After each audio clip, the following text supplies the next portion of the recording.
Ngayong buntag mga kapamilya, Father Arnold po mula sa Jesuit Mission District sa Bukidnon. Saluhan niyo po muna ako tayo magkapit, pandasal. Nako, excited na po ang lahat. Ang pinakahihintay na araw ng taon ay naririto na. Ang mga bata, I'm sure, excited nang mabuksan ang kanilang mga regalo at makita kung ano-ano ang matatanggap nila.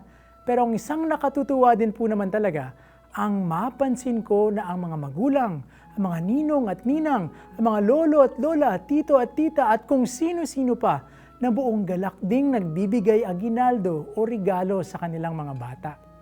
Tunay nga naman ang ating pagiging mas mapagbigay ay sumasalamin sa pagiging bukas palad ng Diyos sa atin. Ang sigla at tuwa sa pagbibigayan ay marka ng pagmamahal sa isa't isa. Ang sigla at tuwa na ating nakikita sa pagbibigayan ay nagmumula sa Diyos na hindi nag-aalinlangan sa pagbibigay ng kanyang sarili para sa ating kaligtasan. Hari nawa, hindi lamang ngayong Pasko tayo maging bukas palad at masiyahin sa pagbibigayan.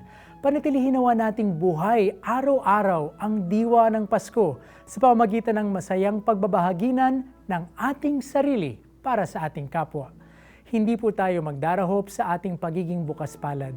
Sa halip, lalo pa po tayong madadagdagan ng tuwa at kaligayahan.